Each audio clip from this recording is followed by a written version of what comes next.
хуулийн дээр ашигт малтны тухай хуулийг шинжилэн батал дагаж мөрдөх хүртэлх хугацааг сунгахаар байсны 2012 оны 12 дугаар сарын 31 хүртэл сунгахаар өөрчлөлөөд энэ санал оруулж ирж байгаа.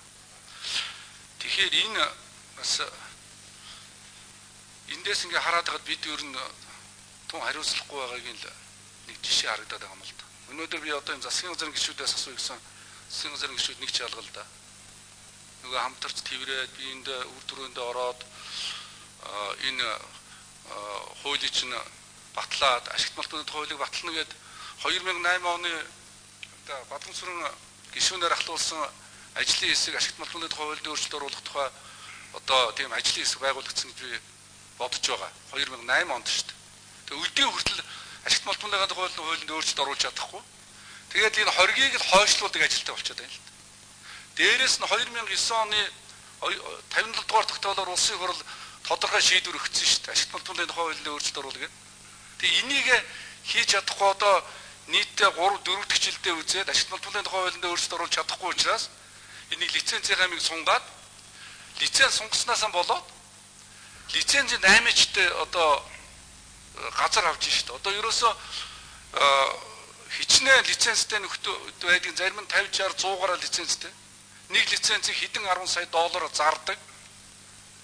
Ийм ажилд шилжээд байна лээ. Тэгэхээр би засгийн газар байхгүй төлөөлөл ерөөсөн байхгүй. Биднээс одоо бодвол гарах урахаас одлоо ярьж байгаа байгаа байлгүй.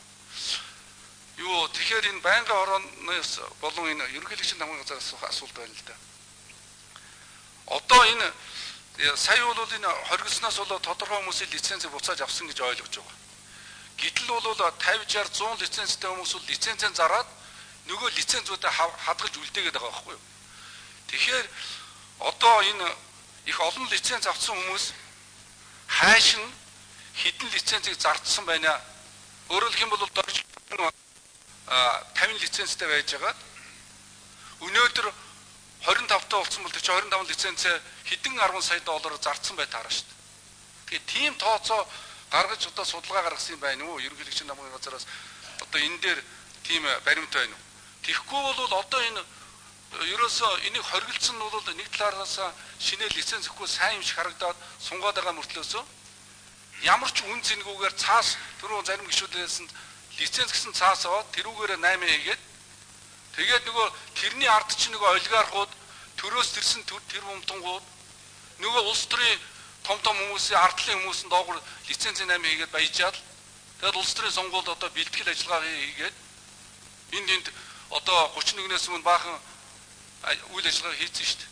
Тэгэхээр энэ асуудал дээр одоо та үгд ялангуяа ерөнхийлөгчийн намын газраас энийг хурдлуулах чиглэлээр тэгээд хариуцлага ярих чиглэлээр ийм одоо зүйл хийсэн юм байна уу?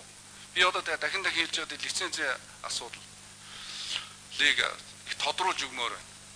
Хэдэн лицензийг хурааж авсан, хэдэн лицензийг эзэмшигч нар 8-элсэн гэсэн. Тэгэхгүй бол одоо энийг чинь ингээд хадгалаад тавьсан тэр үед ямар нэгэн арга ширгээр лиценз авсан хүмүүс бол одоо лицензийн 8-ыг сая доллараар зараад байна шүү дээ.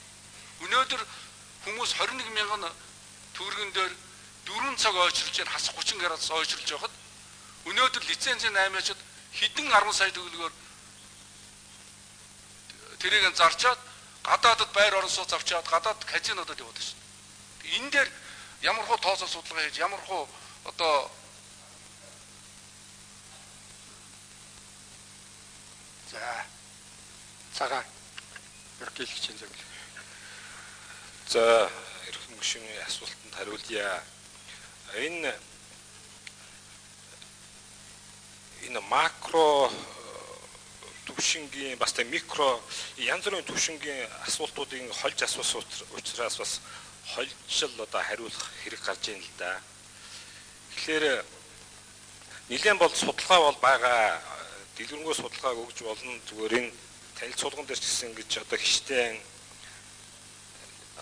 лиценз тэгээ ямар улсын ямар компаниуд байгаа тухай бол танилцуулган дээр бол байгаа.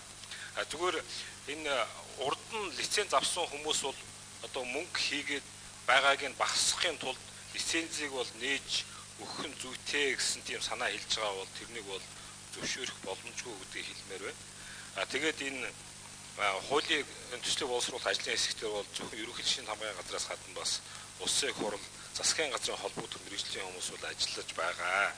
Тийм учраас бол энэ хугацааг одоо сунгах нь бол улс орны хөгжлийн цаашдын их ашигт одоо нийцсэн юм зөв зүйтэй шийдвэр болно л гэж үзэж байна гэж хариулмаар. За. Тэрш так тодруулъя.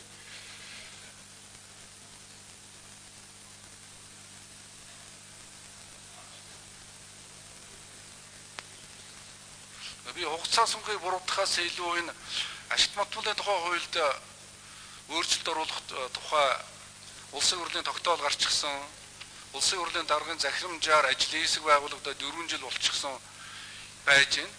Ийм учраас энэ чиглэлээр одоо та бүгд энийг хурдан батлуулах чиглэлээр одоо ерөнхийлөгчийн юун дээр хилцүүлэг нэлээ удаа явагдсан гэж ойлгож байгаа. Тэгээ одоо энэ ерөнхийлөгчийн зүгэлээс ашигт малтуулын хуулийн дээр өөрчлөлт оруулах тэр санал хизээ орж ирэх юм бэ?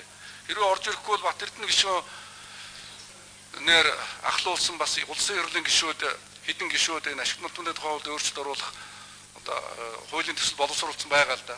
Тэгэхээр энэ одоо ойрын хугацаанд орж ирэх үү, орж ирэхгүй. Тэрнээс би бол энийг хурдан оруулж ирэх талаас нь ярьж байна л да. Цагаан зөвлөгөө. За баттол. Тамаа газрын дараа. Яг их хурлаар юу н олон газар ашиг малтуулын хуулийн шинжилгээ найруулгыг талаар олон газар ажлын хэсэг байгуулад ажиллаж байсан. Тэгээд өнгөрсөн оны 4 сард үндэсний аюулгүй байдлын зөвлөх хуралдаад 3 сард байна уу? Хуралдаад ер нь энэ ажлын хэсгүүдийг нэгтгэе. Тэгээд нэг том ажлын хэсэг байгуулад тэгээд Монгол улсын ерөнхийлөгчийн зүгээс өргөн барья гэсэн зөвлөмж гаргасан. Тэр зөвлөмжийн дагуу ер нь улсын хурлаас болоод бас бусад эрдэмтэн мэрэгдийн бусадаас энэ талаар мэрэгсэн мэрэгчнүүдийн бас боловсруулсан хуулийн төслүүдийг авч нэгтгэж өнөөдрийн байдлаар энэ ашиг малтуулын хуулийн шинжилгээ найруулгын төслийг бол ер нь эзлэн боловсруулад